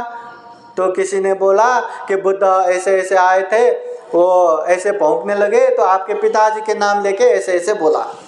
अच्छा, बुद्ध ने ऐसा कहा? अरे मेरे पिताजी इतने धन संपत्ति के मालक कहाँ ब्रह्मलोक में गए होंगे, और बुद्ध एक कुत्ते को मेरे पिताजी का नाम लेके ऐसे कहते, ये तो ठीक नहीं हुआ, ये गलत बात है। चलो बुद्ध से पूछते करके बुद्ध के पास जाके, आपने ऐसे ऐसे समय में ऐसे ऐसे बोला था क्या? हाँ बोला था। आपने कैसे? मेरे पिताजी के नाम लेके कुत्ते को ऐसे बोला। मेरे पिताजी इतने धन संपत्ति के मालक कहाँ ब्रह्मलोक गए होंगे? तब बुद्ध कहते हैं, हे उपासक, तुम्हारे पिताजी ने कितना धन संपत्ति जमीन में गाड़ के रखा, कभी तुम्हें बताया है क्या? नहीं बताया। तो ठीक है, जाओ वो कुत्ते को अच्छे से नहलाओ, अच्छे से साफ करो, उसके मनपसंद खाना खिलाओ और प्यार से पूछो, पिताजी आपने धन संपत्ति कहाँ गाड़ के रखा है, दिखाओ, फिर देखना। फिर शुभ मानव को भी लगा, ठीक है करके देखता हूँ, अगर धन संपत्ति दिखाया तो करोड़ों धन संपत्ति मिल गया, अगर नहीं हुआ तो तथागत बुद्ध की बदनामी करना मैं जानता हूँ। ऐसा कहते हुए घर में आया, उसको अच्छे से नहलाया धुलाया, अच्छे से उसका मनपसंद खाना खिलाया, फिर प्यार से थपथपाते हुए पूछते हैं, पिताजी आपने धन संपत्ति कहाँ गाड़ के रखा। पहले तो इतने बड़े आंखें करके एकदम देखते हैं, फिर बाद में एक जगह जाके जमीन को खोदने लगता है। वहाँ खोद के देखा तो वहाँ धन संपत्ति से एकदम भरा हुआ अनेक अनेक धन संपत्ति मिला। तो ये देख के फिर बाद में शुभ मानव तथागत बुद्ध के पास आके पूछते हैं,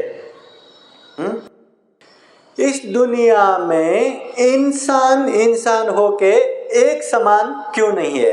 अभी दिखने में तो इंसान एक समान ही दिखता है ना, उसका सर वैसा ही है, चेहरा वैसा ही है, हाथ पैर वैसा ही है, शरीर वैसा ही है। इंसान जाति सब वैसा ही है, चाहे महिला हो पुरुष हो, सबके सब वैसा ही है। पर शुभ मानव पूछता है, इंसान होके एक समान क्यों नहीं। कोई बहुत ही धनवान है और कोई दरिद्र गरीब है, कोई बहुत ही दीर्घायु है, लंबे समय तक जीते, और कोई अल्पायु जल्दी मर जाते हैं। कोई एकदम विद्वान पंडित है और कोई अज्ञानी मूर्ख है। कोई एकदम उच्च कुल में जन्म होता है, जन्म होते ही हजारों लाखों लोगों का सलामी मिलता है, और कोई ऐसे कुल में जन्म होता है कि जन्म होते ही कूड़े कचरे में फेंका जाता है। कोई एकदम बलवान है और कोई एकदम निर्बल कमजोर है। कोई एकदम निरोग है और कोई एकदम बीमार। इंसान होके एक समान क्यों नहीं है। उस समय तथागत बुद्ध शुभ मानव को समझाते हुए कहते हैं, क्या कहते हैं तथागत बुद्ध, सब्बे सत्ता कम्म सका कम्म दायादा कम्म योनि कम्म बंधो कम्म पति शरणा यं कम्मं करि शान्ति कल्याणं वा पापकं वा तत्सदायादा भविष्यन्ति। सब्बे सत्ता कम्म सका, तथागत बुद्ध कहते हैं ये जो भी हो रहा है, जैसा भी हो रहा है, सबका कारण कम्म है। कम्म बोले तो काम बोले तो जो हम शरीर से करते हैं, जो वाणी से बोलते हैं, जो हम मन से सोचते हैं, उसे कम्म कहते हैं। जो हम शरीर से अच्छा करते हैं, वाणी से अच्छा बोलते, मन से अच्छा सोचते, उसे अच्छे कम्म कहते हैं, कुशल कम्म कहते हैं। जो हम शरीर से बुरा, वाणी से बुरा, मन से बुरा सोचते हैं, उसे बुरे कम्म, अकुशल कम्म कहते हैं। उपासकाएं हाथ जोड़ के 3 बार साधु साधु बोलिए। आवाज नहीं आ रहा है।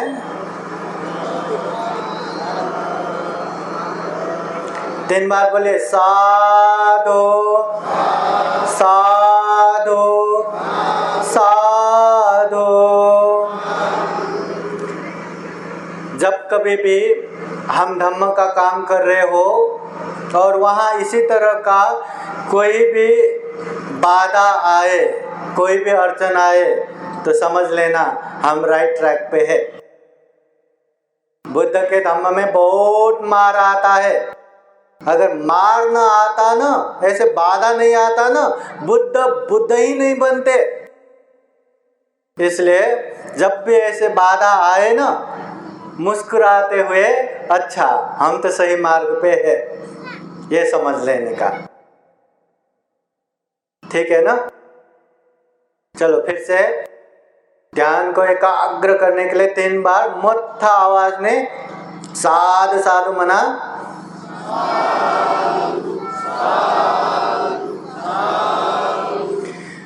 महाकारुणिक तथागत बुद्ध कहते हैं दुनिया में जो कोई इंसान कुशल कर्म करता है तो उसके जीवन में अच्छा ही होता है। अगर कोई अकुशल कर्म करता है तो उसके जीवन में बुराई ही होता है। इसलिए इंसान होके एक समान ना होने का कारण क्या है? यही अपना अपना कर्म है। जिंदगी में जिसने मेहनत किया उसके पास पैसा भी आ गया, इज्जत भी आ गया, सम्मान भी आ गया, अनेक अनेक आ गया। जो मैत्री करुणा रखते हैं, अच्छे से अच्छे धर्म का अभ्यास करते हैं, वो दीर्घायु होते हैं, वो बीमार मुक्त होते हैं, वो विद्वान पंडित होते हैं। और जो अकुशल पे अकुशल, गलत पे गलत, पाप पे पाप करते हैं, वो अल्पायु भी होता है, वो बीमार भी होता है, वो अनेक अनेक जीवन में दुख कष्ट भुगतते हैं। इसलिए सब्बे सत्ता कम्म सका, यहाँ इंसान होके एक समान न होने का कारण अपना अपना कम्म है। कम्म दायादा, जैसे माता पिता के धन में अपने बच्चों का हक लगता है ना, अंशयार होता है, वैसे ही अपने कर्म का अंशयार हम खुद है। जो जैसा कर्म करता है उसका भागीदार वही होता है, उसको ही भुगतना रहता है। कर्म योनि, कर्म की वजह से ही उसका जन्म होता है। जो अच्छे जगह पे जन्म होता है उसका कर्म, जो बुरे जगह पे जन्म होता है वो उसका कर्म। कर्म बंधु, कर्म ही हमारा सही बंधु है। देखिए, अपना कर्म चरित्र अच्छा रहा ना, दुनिया के कोई भी कोने कब्जे में उसका जन्म हुआ हो फिर वो अपना सा लगता है। और कर्म अच्छा नहीं रहा, एक ही माँ के पेट से जन्म हुए भाई भाई बहन बहन भी दुश्मन की तरह। इसलिए कर्म ही हमारा बंधु है। कर्म पति शरणा, कर्म ही हमारा शरण है। अगर हम बुद्धं शरणं गच्छामि, धम्मं शरणं गच्छामि, संघं शरणं गच्छामि, बुद्ध धम्म संघ के शरण में जाते करके केवल बातें ही करते रहेंगे, प्रार्थना ही करते रहेंगे, अगर कर्म के हिसाब से पालन नहीं करेंगे तो उसका कोई फायदा नहीं। इसलिए कर्म ही हमारा शरण है। बुद्ध कहते हैं, यं कर्मं करिष्यन्ति कल्याणं वा पापकं वा, जो जैसा कर्म करता है, चाहे अच्छा कर्म करो चाहे बुरा कर्म करो, तस्य दायादा भविष्यन्ति, वो वैसा ही भुगतता है। कोई अच्छा करता है तो अच्छा ही परिणाम आता है, कोई बुरा करता है तो बुरा ही परिणाम आता है। इसलिए यहाँ कोई अल्पायु होता है तो वो भी उसका कर्म है, कोई दीर्घायु होता है तो वो भी उसका कर्म। जो दूसरों को हिंसा करता है, दुख देता है, शोषण करता है, वो अल्पायु होता है। जो दूसरों के प्रति मैत्री करुणा रखता है वो दीर्घायु होता है। जो लोभ लालच रखता है वो दरिद्र गरीब होता है। जो दान करता है, त्याग करता है, वो धनी रहता है।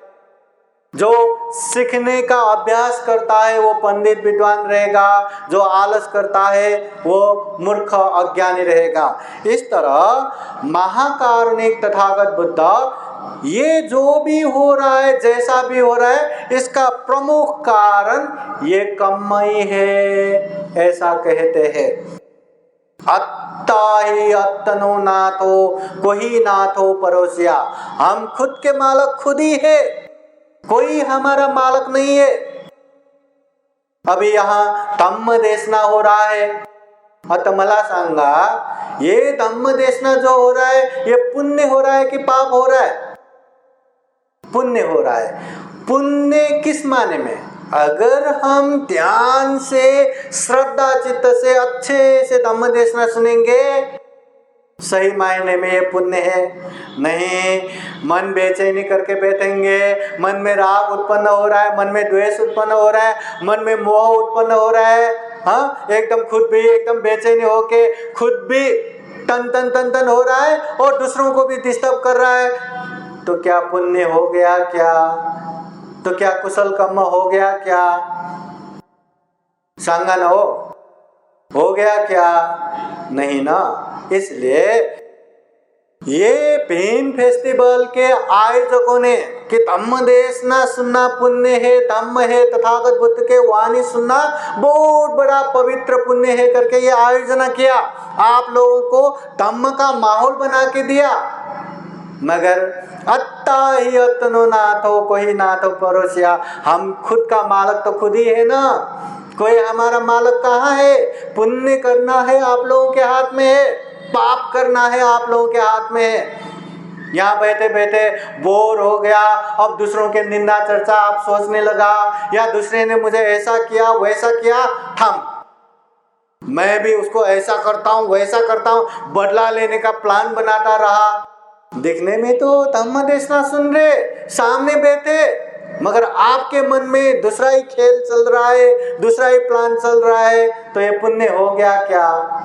धम्म हो गया क्या? नहीं ना। इसलिए पुण्य करना है हमें ही करना है, पाप भी हमसे ही होता है।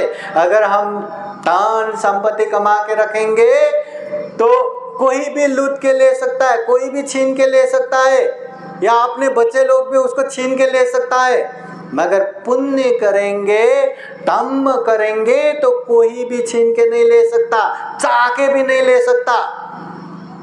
और अगर आपने पाप किया, अकुशल किया, तो उसका फल भी आपको ही भुगतना पड़ेगा।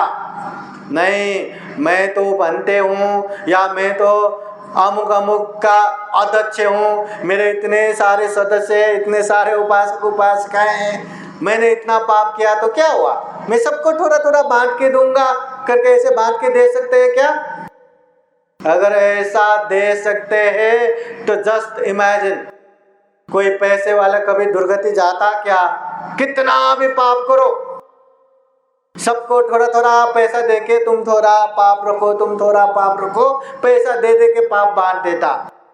या जो पैसे वाला है ना, जीवन भर खाओ पियो मौज करो, वो खूब मौज मस्ती करेगा, पाप करेगा, मगर अपना पाप लेने के लिए कम से कम 100 इंसान रखा और सबको 1% पाप बांट दिया और सबको 1-1 लाख रुपए दिया, तो 1 करोड़ में सारा पाप नील हो जाता है। तो कोई पैसे वाले को भी दुर्गति जाएगा क्या?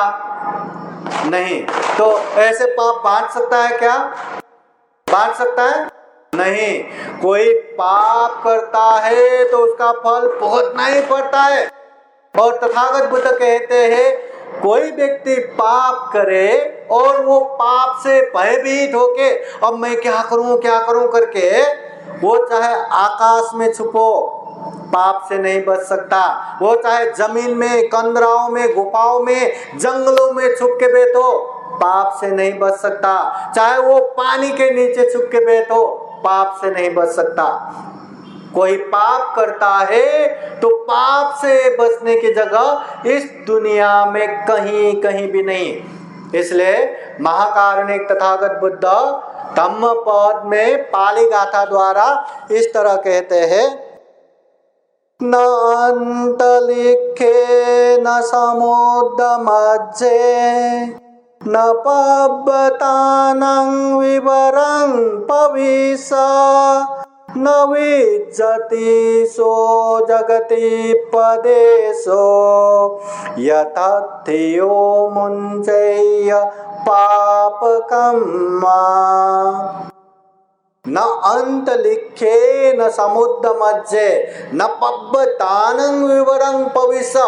अगर कोई व्यक्ति, कोई इंसान पाप करता हो और पाप से भयभीत होके वो चाहे समुद्र में छुपे रहो, पानी के नीचे छुपे रहो, चाहे जमीन में छुपे रहो, चाहे आकाश में छुपे रहो, पाप से बचने की जगह इस दुनिया में कहीं कहीं भी नहीं, पाप से बचने की जगह कहीं भी नहीं। इसलिए जो होशियार है, जो विद्वान पंडित है, जो अच्छे उपासक उपासिकाएं हैं, वो व्यक्ति को पाप नहीं करना चाहिए, या ऐसे कोई काम ही नहीं करना चाहिए जो भविष्य में आंखों से आंसू गिरा के पछताना पड़े, अरे ये मैंने क्या कर दिया करके पछतावा हो।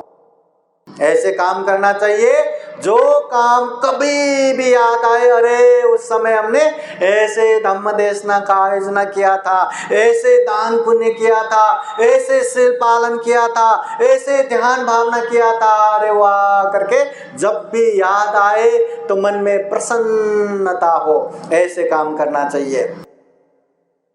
पाप कभी नहीं करना। पाप किया तो खुद को ही भुगतना पड़ेगा।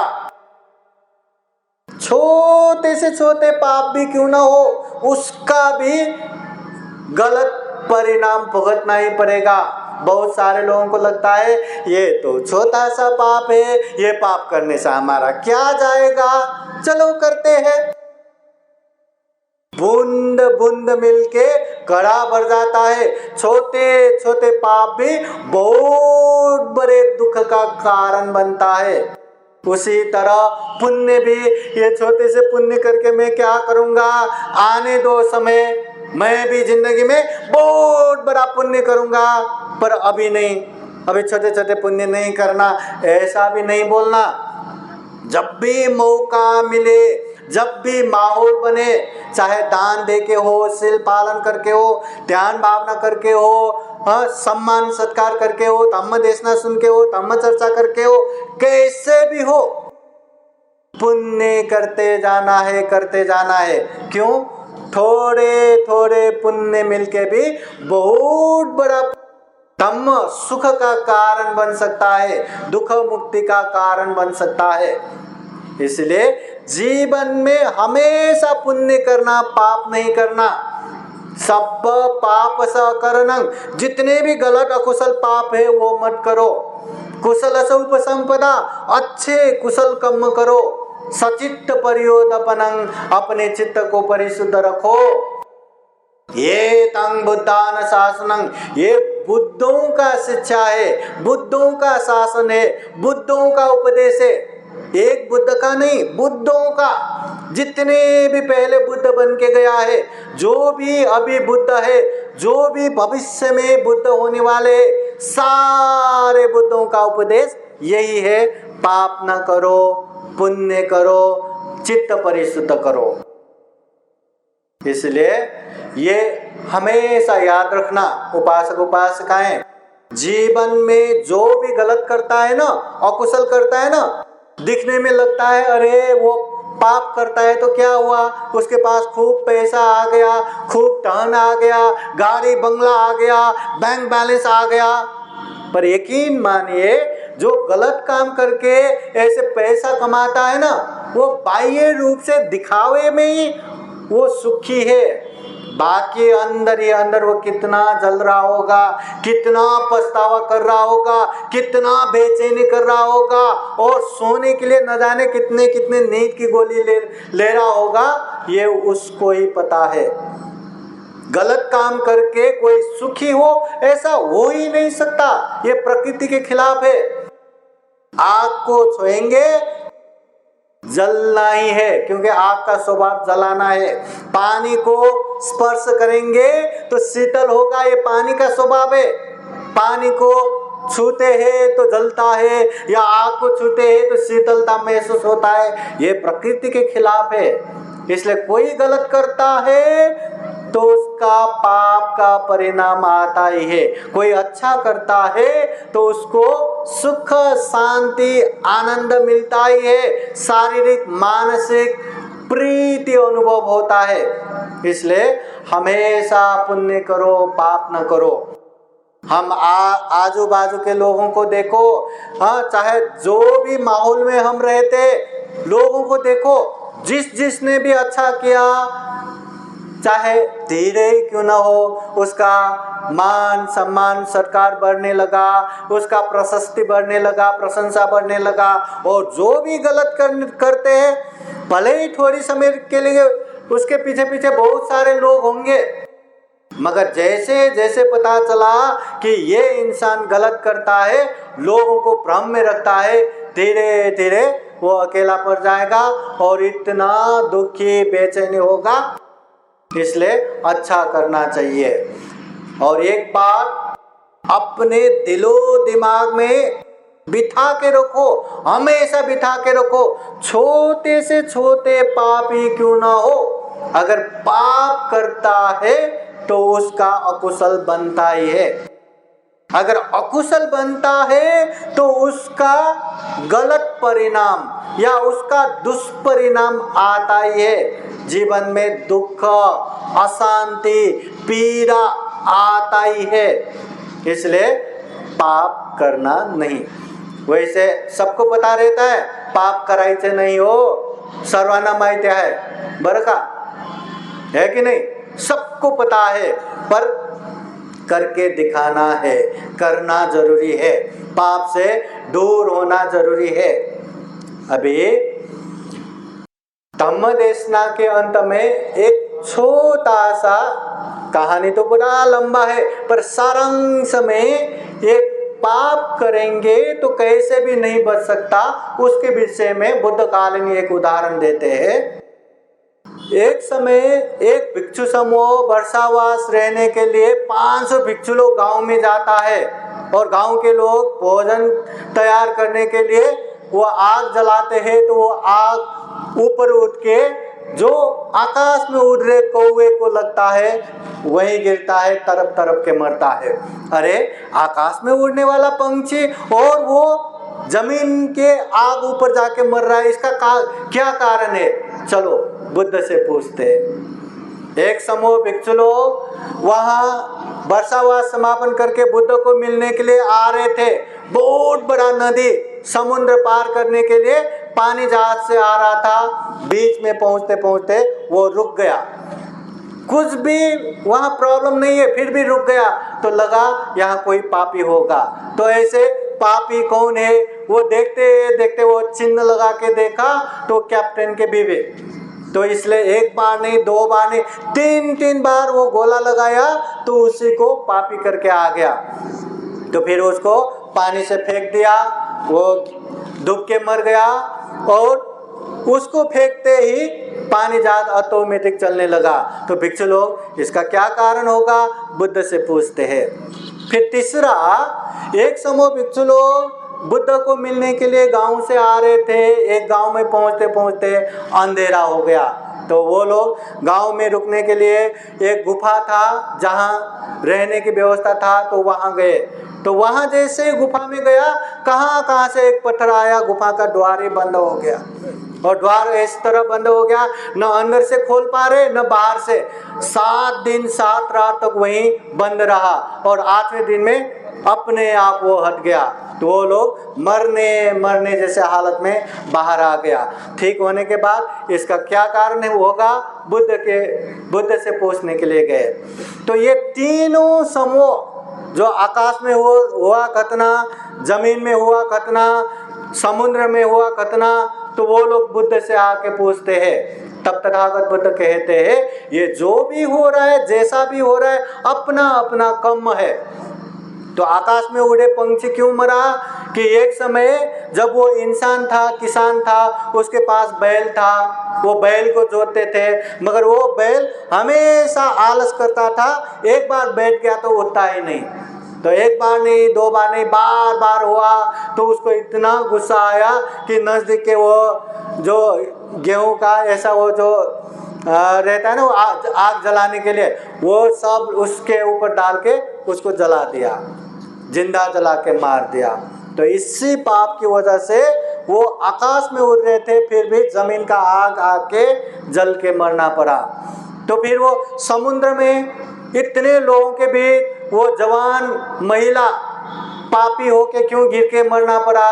तो एक समय जब वो इंसान था, किसान की बीवी थी, हमेशा उसके पीछे पीछे एक कुत्ता आता था। तो कोई सब लोग मजाक कर उड़ाते थे, तो उसको बहुत ही बुरा लगता था, हमेशा आता है। तो एक समय ऐसे ही आ रहा था, तो तालाब के नज़दीक एक बर्तन में बालू रख के उसमें बांध के उसको वहीं गिरा के मार दिया।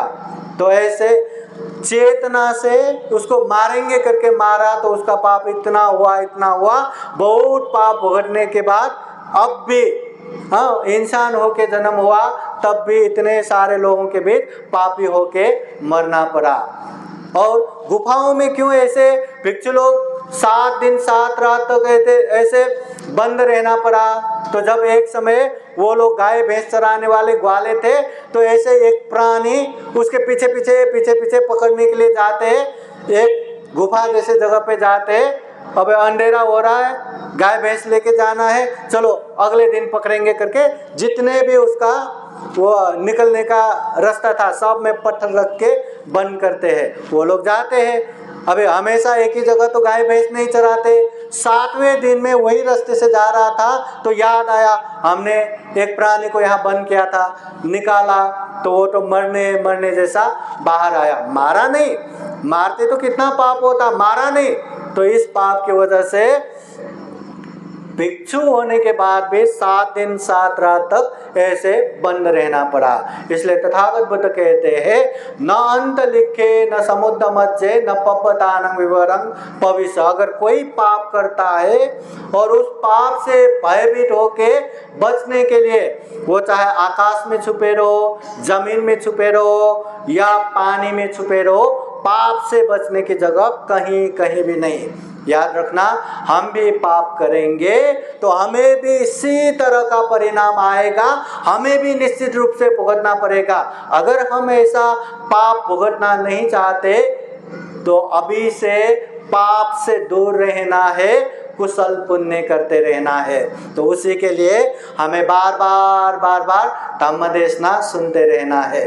इसलिए हम भी अपने जीवन में खूब सारा धम्म देशना सुन सके, बुद्धवाणी समझ सके, और जितना बुद्धवाणी हम समझेंगे उसको धीरे धीरे पालन भी कर पाए, पालन भी कर सके, और इस जीवन में खूब सारा पुण्य धम्म करते करते ये दुर्लभ जीवन, यह अमूल्य जीवन, ये सर्वश्रेष्ठ जीवन को सफल बना सके, सार्थक बना सके, और अंत में जन्म जरा व्याधि मरण से मुक्त, जिसे विमुक्ति सुख कहते हैं, जिसे निर्वाण सुख कहते हैं, वो निर्वाण भी प्राप्त कर सके।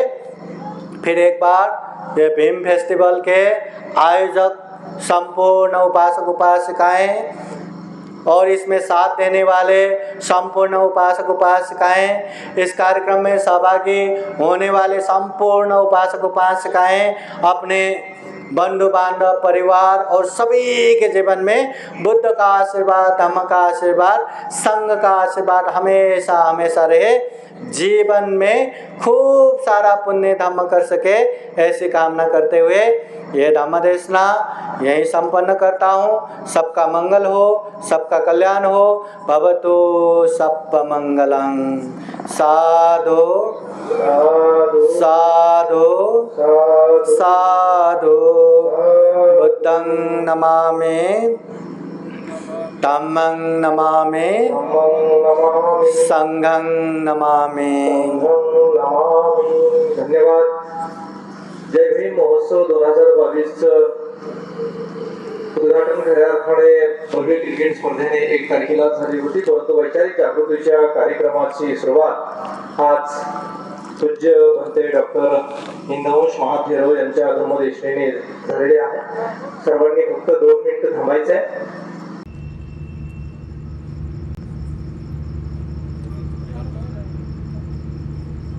विश्ववंदनीय महाकारुणिक तथागत बुद्ध, बोधिसत्व परमपूज्य डॉक्टर बाबासाहेब आंबेडकर तसेच सर्वच महामानव महामातांना माझे त्रिवार अभिवादन। आज या जय भीम महोत्सवाच्या सुरुवात करण्यासाठी पूज्य बनते डॉक्टर हिंदवंश महाथेरो हे आपल्याला औरंगाबाद मुंबईवरून येथे लाभले। त्यांनी या धम्मदेशना देऊन आम्हा सर्वांना उपकृत केलं, असे ते पूज्य बनते डॉक्टर विद्वांस हिंदवंश महाथेरो यांना तसेच बनते मंगलबुद्धी यांनी उपस्थिती इथं दर्शवून आम्हाला उपकृत केले। दोन्ही बनतींना माझे त्रिवार वंदन। आजच्या कार्यक्रमाचे अध्यक्ष संदीप भाऊ उपरे आणि प्रमुख अतिथी अजिंक्य भैया चांदणे यांनी आपला अमूल्य वेळ देऊन इथे कार्यक्रमाला उपस्थिती लावली, त्याबद्दल त्यांच्याही खूप खूप आभार. आणि या कार्यक्रमासाठी आपण उपस्थित सर्वच बौद्ध धम्म उपासक उपासिका आपण या धम्मदेशनेचा लाभ घेतला. आपण सर्वांचे जयबी महोत्सव उत्सव समितीच्या वतीनं मी सर्वांचे हार्दिक आभार मानतो आणि अध्यक्षाच्या अनुमतीने हा कार्यक्रम संपला असे जाहीर करतो. तत्पूर्वी सर्णताईने कार्यक्रमाची सांगता होईल. आपण सर्वांनी सामूहिक सर्णताई घेऊया. सर्णताई होईल. आपण पूज्य म्हणते हिंदुवंश जी महादेव यांच्याकडून त्रिशरण पंचशील ग्रहण केलेला आहे. कार्यक्रमाची सांगता सर्णताईने होत आहे. सर्वांनी सामूहिक सर्णताई घ्यायचं आहे. नथी मे शरणं बोधो मे शरणं वरं येतेन सस्रवज्रेण होतु मे जय मंगलं. नास्ति मे शरणं अन्यं धम्मो मे शरणं वरं येतेन सस्रवज्रेण होतु मे जय मंगलं. नास्ति मे शरणं अन्यं संगो मे शरणं वरं येतेन सस्रवज्रेण होतु मे जय मंगलं. साधु साधु साधु बुद्धं नमामि धम्मं नमामि संघं नमामि अहं वन्दामि सर्वदा. जय नमो.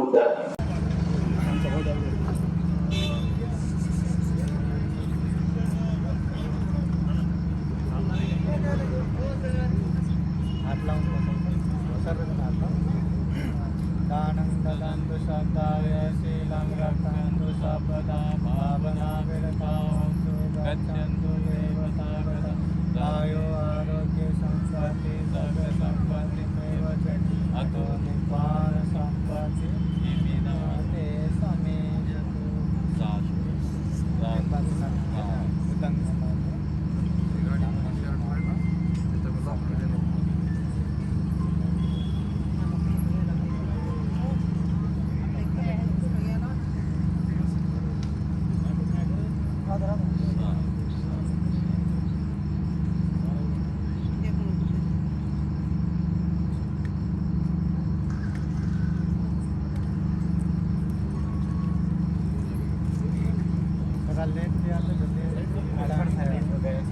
पहिला कार्यक्रम